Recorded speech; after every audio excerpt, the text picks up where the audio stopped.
You want to know which states are dying? Forget the politicians. Forget the pundits. Forget the propaganda. Look at the U-Haul index. It's the ultimate lie detector. See, U-Haul prices are based on supply and demand. If everyone wants a truck leaving California and nobody wants one going in, the price to escape skyrockets. Moving trucks are sold out in California. They're sold out in New York. They're booking weeks in advance in Illinois. And it's not because people suddenly love road trips. It's because the math no longer works. Retirees can't afford to stay. Families can't afford to buy. Young professionals can't afford to breathe, so they're packing up, selling what they can, and voting with their feet. Welcome to the Exodus 10, the 10 states hemorrhaging residents because of taxes, crime, housing costs, and insurance nightmares that make staying feel like financial suicide. These aren't places people are leaving because of the weather.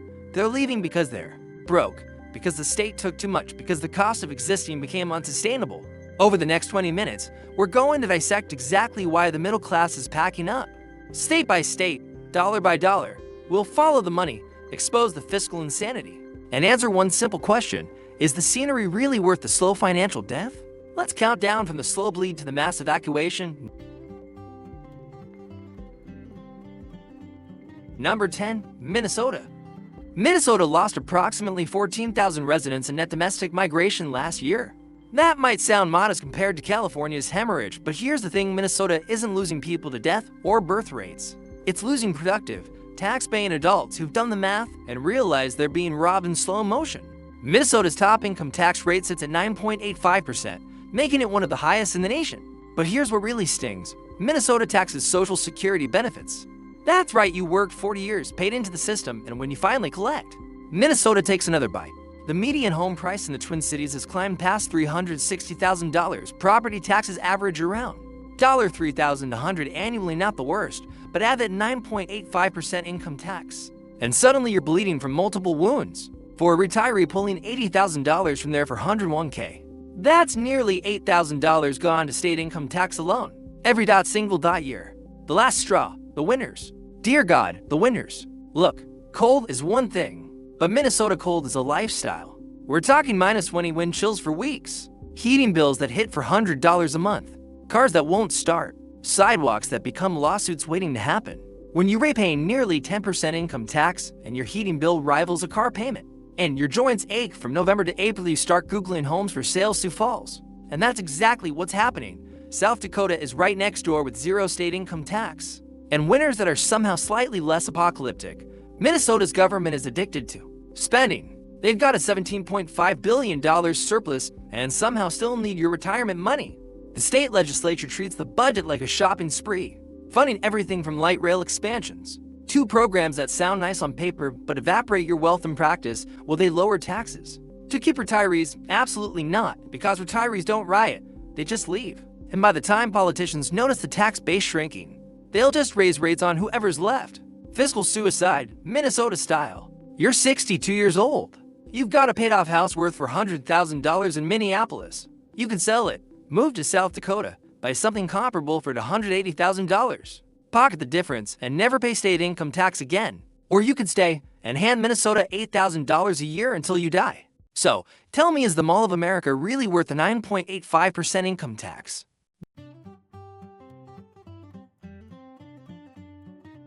Number 9, Oregon.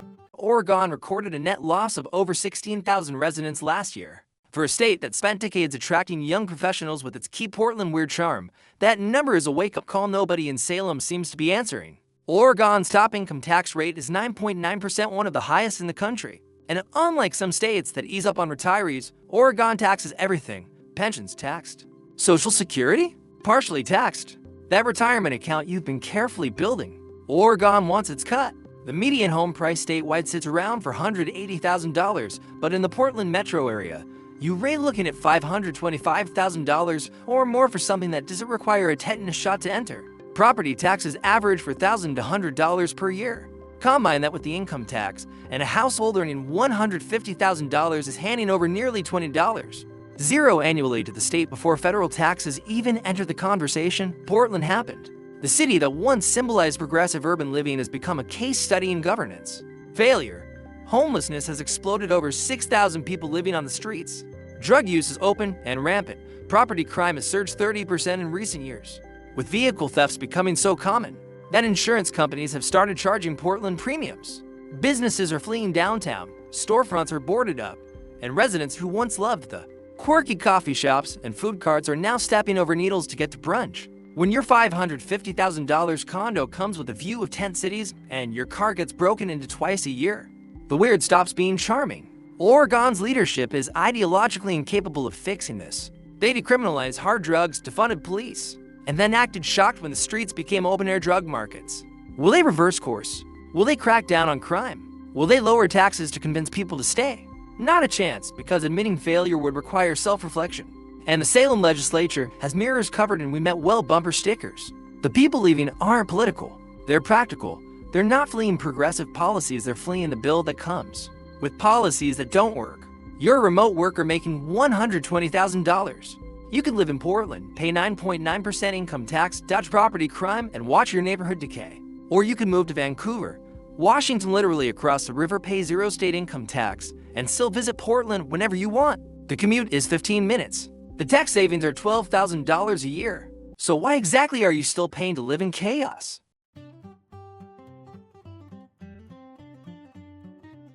Number 8. Louisiana. Louisiana experienced a net loss of approximately 18,000 residents last year.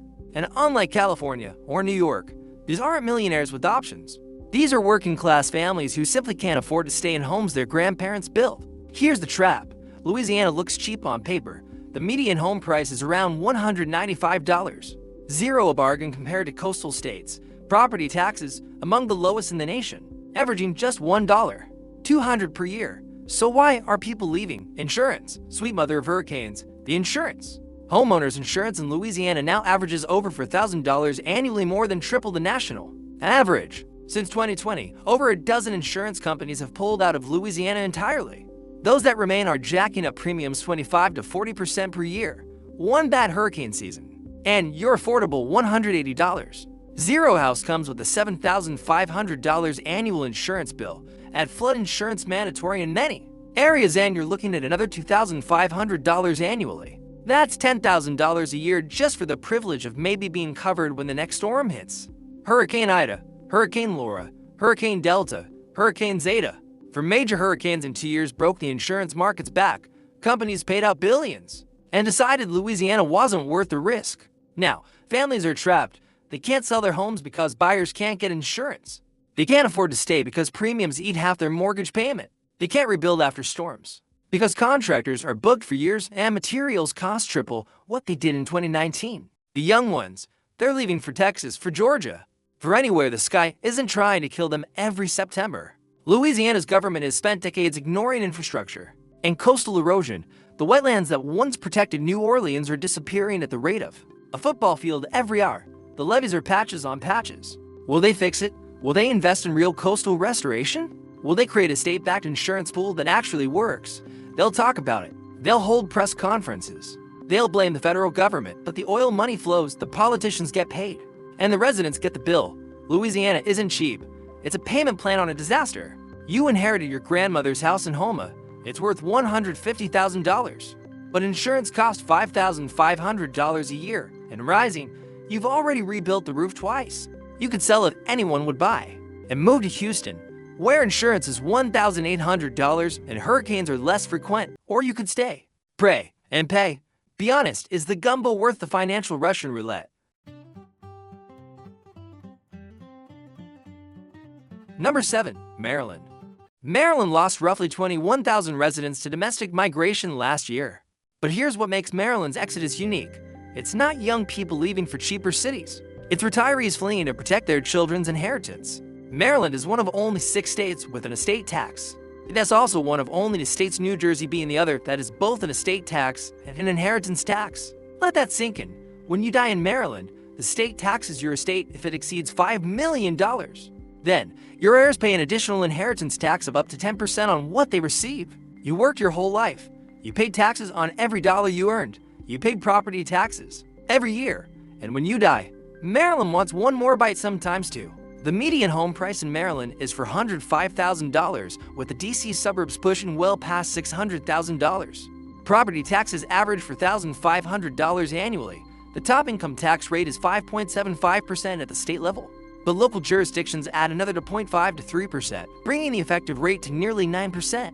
For a retiree with a $2 million estate not rich, just a lifetime of saving plus a house, Maryland's death taxes could cost your heirs over $150,000. The math is simple. Move to Florida before you die, and your kids inherit everything. Stay in Maryland, and the state takes $150,000 or more. What would you do?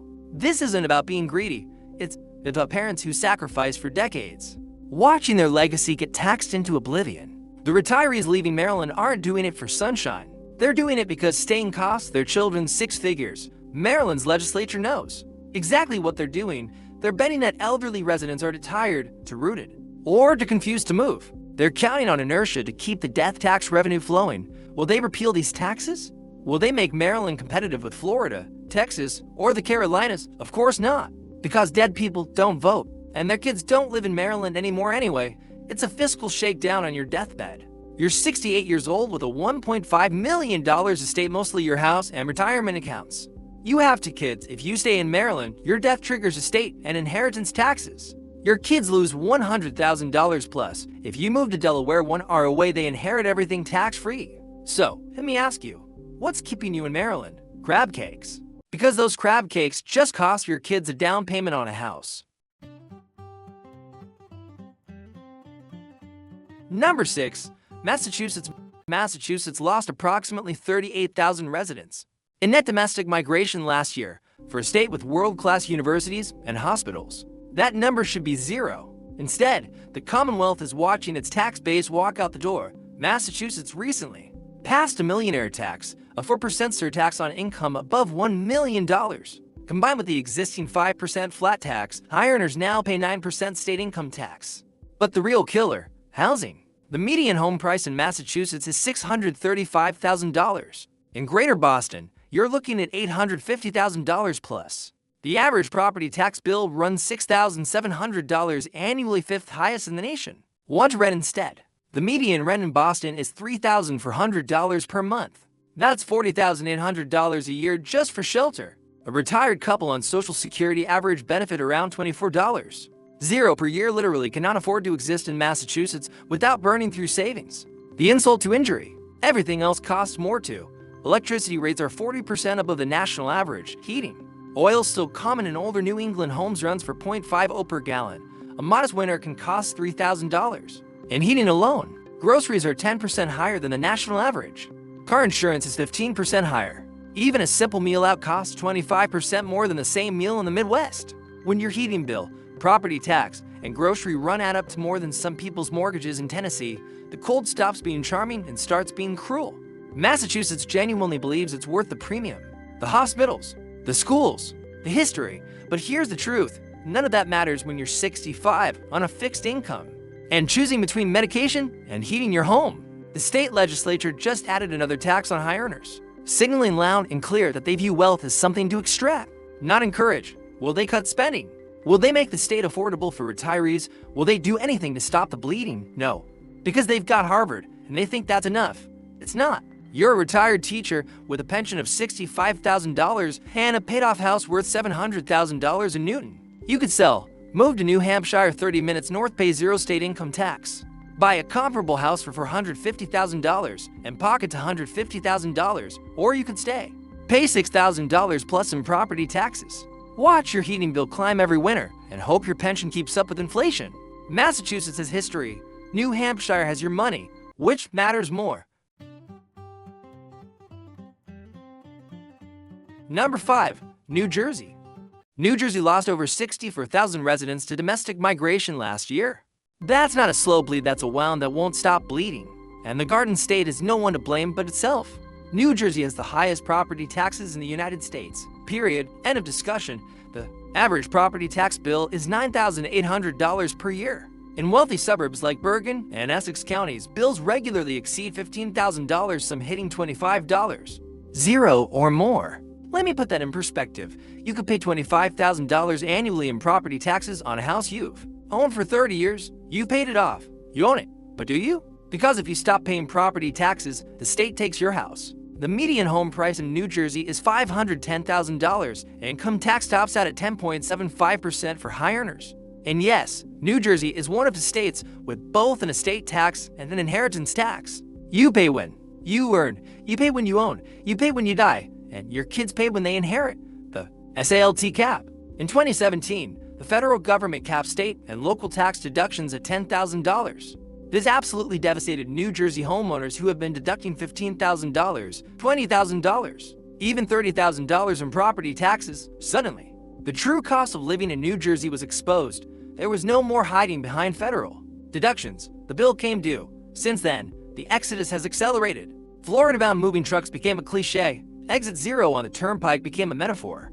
New Jersey's property taxes fund public schools, good schools, some of the best in the nation. But here's the problem. When your kids graduate, you're still paying $12,000 a year for schools you don't use. You're funding pensions for teachers who retired before you moved in. You're subsidizing a system that treats homeowners like ATMs. Will New Jersey reform property taxes?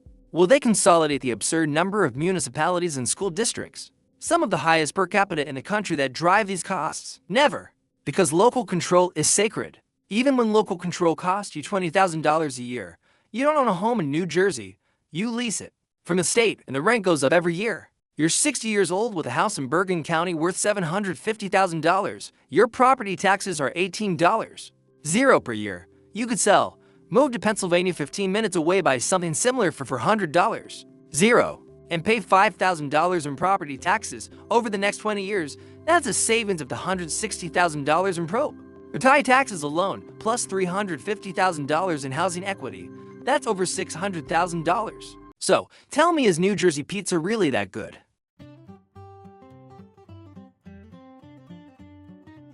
Number 4. Illinois. Illinois lost over 87,000 residents to domestic migration last year. For a decade straight, Illinois is ranked among the top states for outbound moves. The land of Lincoln is becoming the land of leaving. Illinois property taxes are the second highest in the nation, averaging $5,100 per year. The median home price statewide is $175,000. But that number is misleading. In the collar counties around Chicago, you're paying for $100. Zero plus for a modest home and $8,000 in property taxes. Illinois has a flat income tax of 4.95%, which sounds reasonable, till you realize it applies to retirement income too. Pension, taxed, Social Security, exempt, thankfully, but everything else gets hit. The real poison pill. Illinois has over $140 billion in unfunded pension liabilities. The state owes money it doesn't have to public employees who were promised retirement benefits that are constitutionally protected. Guess who pays for that? You. The pension crisis is a slow-motion disaster with no solution. Illinois cannot reduce pension benefits. The state constitution forbids it. So the only options are raise taxes or cut services. They've been doing both, and it's still not enough. Property taxes keep climbing because local governments are drowning in pension costs. The state keeps borrowing to make pension payments. The credit rating keeps sinking. Illinois has the lowest credit rating of any state. Young professionals see the math and leave for Indiana, for Tennessee, for Texas. Why would they stay and fund retirement benefits for government workers they've never met? Illinois politicians made promises they couldn't keep. For decades, they underfunded pensions, gave raises to union allies, and kicked the can down the road. Now the can is stopped, and there's a $140 billion hole where retirement security should be. Will they reform the system? Will they amend the Constitution? Will they do anything courageous? Of course not. Courage doesn't get you re-elected in Chicago. Patronage does, so they'll raise your property taxes, let the roads crumble, close the schools, and blame Springfield. And you'll keep paying until you can't anymore, then you'll leave. That's not governance. That's a going out of business sale. You're a young family in Naperville, good schools, nice neighborhood. Property taxes, $11,000 per year on a $450,000 house across the border in Valparaiso, Indiana. You could get a similar house for $320,000 with property taxes of $3,500. That's $7,500 in savings per year, plus $130,000 in housing equity. Over 18 years until your kids graduate, that's $135. Zero in property tax savings and a house you can actually afford. Is staying really about the schools, or is it just inertia? Number 3. New York. New York lost over 101,000 residents to domestic migration last year. That's not a statistic, that's a small city vanishing annually for 3 consecutive years. New York has led the nation in outbound moves. The Empire State is shrinking. Let's start with the obvious. New York City. Rents. The median rent in Manhattan is $4,500 per month. Brooklyn, $3,600. Queens, $2,800. You're spending $33,000 to $54,000 per year just on rent, and that's before utilities, transportation, food, or the audacity to want a life. Want to buy? The median home price in NYC is $780,000 for an apartment. A house in the outer boroughs starts at $900,000 plus. Upstate isn't cheap either. Property taxes average $6,800 per year, third highest in the nation. Combined with the top state income tax rate of 9% plus NYC's additional 3.8% for city residents, a high earner in Manhattan can pay nearly 15%. Two state and local taxes alone for a household making $500,000 in Manhattan. That's $70,000 plus in state and city income taxes per year. The pandemic broke the illusion when remote work became possible. Millions of New Yorkers asked themselves, why am I paying $4,500 for 600 square feet when I can work from anywhere? The answer was always access to culture, to restaurants, to networking, to the city that never sleeps. But when the restaurants closed, the theaters went dark, and the subway became a rolling crime scene, the access disappeared. What remained was the bill. So they left for Florida, for Texas, for the Carolinas, for anywhere the math made sense. New York's government has spent decades acting like the golden goose will never die. They tax everything, they regulate everything, they spend like there's no tomorrow. And now, wealthy residents are moving their legal residences to Florida. Businesses are relocating headquarters to Nashville and Miami. The tax base is eroding. Will New York adapt? Will they become competitive? No, they'll raise taxes on whoever stays, accelerate the spiral, and blame remote work, the pandemic, and Republicans. Albany is the fiscal equivalent of a gambler doubling down after losing everything. They'll keep betting your money until the table's empty. You're a finance professional making $400,000 in Manhattan. You pay $5,500 a month in rent, $66,000 a year, $40,000 plus in state and city income taxes, $15,000 in miscellaneous city costs. That's over $120,000 just in rent, taxes, and city life. In Miami, you pay $3,500 a month, rent $42, zero per year, $0 in state income tax, lower cost of living across the board. That's a $60,000 plus annual savings. Same job, same salary, different state. What exactly is New York offering that's worth $60,000 a year? Number 2. HAWAI. Hawaii lost approximately 15,000 residents to domestic migration last year. That might seem small, but for a state of only 1.4 million people, it's devastating. Hawaii is watching its working and middle class disappear, and the aloha spirit can't pay the bills. Hawaii has the highest cost of living in the United States. Not one of the highest, the highest. The median home price is $830,000 on Oahu, the most populated island. You're looking at $1 million plus on Maui. Post-wildfire prices have spiked even further. Rent isn't better. The median rent in Honolulu is $2,700 per month. A one-bedroom apartment averages $2,100. But housing is just the beginning. A gallon of milk costs $8 to $9. Gasoline runs $5 plus. Electricity, thanks to imported oil, costs 43 cents per kWh, more than 3 times the national average of 13 cents. A monthly electric bill for a modest home can exceed $400. Hawaii's income tax tops out at 11%, one of the highest rates in the nation. Everything is imported. Everything is expensive. Everything is designed for tourists, not residents. Locals are being priced out of their ancestral homes. Multi-generational families who lived in Hawaii for a century are watching their children move to Las Vegas, to Phoenix, to anywhere they can afford. The jobs don't pay enough to match the cost of living. A teacher in Hawaii earns $60,000 and can't afford a studio apartment without roommates. The August 2023 Maui wildfires added tragedy to injury. LOUISIANA was destroyed. Housing stock vanished. Prices spiked. Insurance became nearly impossible to obtain for many. It was the final push. Hawaii's economy is built on tourism and military spending.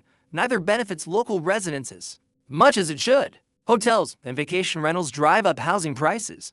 Wealthy mainlanders buy second homes that sit empty half the year. Investment properties crowd out local families. Will Hawaii limit vacation rentals? Will they build affordable housing? Will they do anything to help the people who actually live there? They'll talk about it. They'll study it. They'll form commissions. But the tourists keep coming, the vacation rentals keep booking, and the locals keep leaving.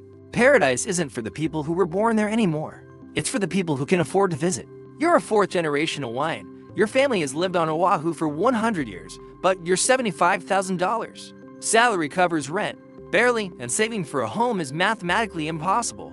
Your cousin moved to Las Vegas. He bought a house for $380,000. His cost of living dropped 40%. He's thriving. You're surviving. So, tell me, is the beach view worth watching your family's legacy disappear? At what point does pride become poverty? Number 1. California. California lost over 340,000 residents to domestic migration last year. That's more than the population of Riverside. More than the population of Anaheim. Every single year, an entire mid-sized city vanishes from California. This isn't an exodus. It's an evacuation. Where do we even begin? The median home price in California is $850,000. In the Bay Area, it's $1.3 million. In Los Angeles County, $900,000. Want to start a home? That'll be $750,000 with a $5,500 monthly mortgage payment. Property taxes are technically low, around 0.75%, but when your house costs $850,000, that's still $6,400 per year. Income tax. California's top rate is 13.3%, the highest in the nation. Even middle-class earners pay 9.3% on income above $66,000. Gasoline averages 5 per gallon. In some areas, 6. The state just added more gas taxes, car insurance, rising 20 to 30% per year. Home insurance. Good luck getting any major insurers like State Farm and Allstate have stopped writing new policies in California entirely. The $100,000 exit fee is real. Between closing costs, moving expenses, and the U-Haul premium. Leaving California costs a fortune, but staying costs more. Insurance companies are leaving. When State Farm, the largest home insurer in America, announces it will no longer write new policies in California, that's not a policy adjustment. That's a vote of no confidence in the entire state. Wildfires have made California uninsurable in many areas.